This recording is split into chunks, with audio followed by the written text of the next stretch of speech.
Hi, people.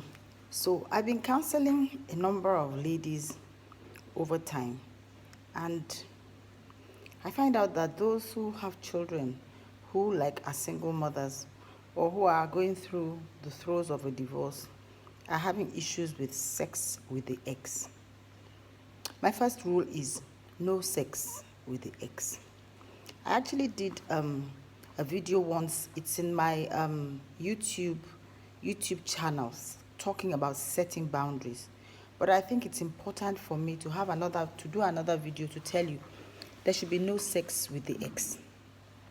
Why should there be no sex with the ex? First of all, you are very vulnerable at a time when you're alone and you think that you are the only one who's doing all the child care and custody and school runs and hospital runs and discipline. And so, as a matter of fact, you appear to be the one that doesn't love the child, at least as far as the child is concerned at this time. But regardless of that, you then want somebody. But regardless of that, you shouldn't have sex with the ex. I know, I understand. You want somebody who is going to sit down and who's going to listen to your own complaints as well, who's going to join you in disciplining this child. But sincerely, it's not with sex with the ex. Let me tell you why. The ex won't marry you. If you are divorced from him, obviously, he did not find you good enough to remain married to. So he divorced you. Why are you having sex with him? If you just had a child for him and each one of you, for one reason or the other, left the relationship, it means then that he still didn't think that you were good enough for him. He is going to marry somebody else and simply have sex with you. He's going to turn you into his sex toy. He's going to turn you into the free sex provider. He will come in and out of your house, in and out of your body. And I've heard all kinds of arguments, even arguments saying that, well, I don't want more than one man or two men, or I don't want my man count to increase. What is man count? Girl, listen to me and listen well. You've slept with a man, you've had a child for him. Even if he's your first partner, that is one count. And let me tell you, your body language will repel other men.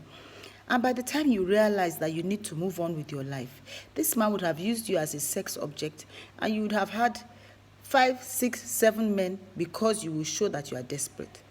So one, forget about this guy who wants to just come in and have free sex with you. There is no free sex. There's no free dinner anywhere. And he did not think you are good enough dinner for him.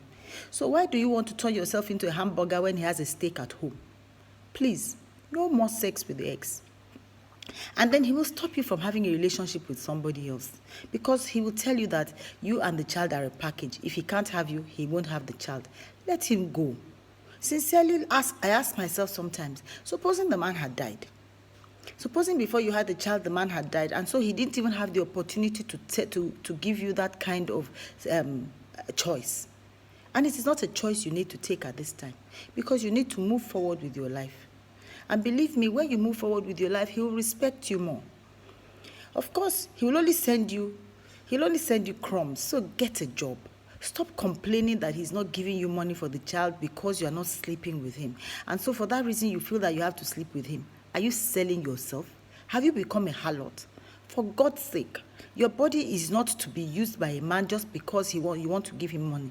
It's only those who do sex trade who do that. So please, stop being a harlot. And don't tell me that you want to be a harlot to your son's or your daughter's father. No, you should be a lover to him, not a harlot. And of course, you will lose all sense of value.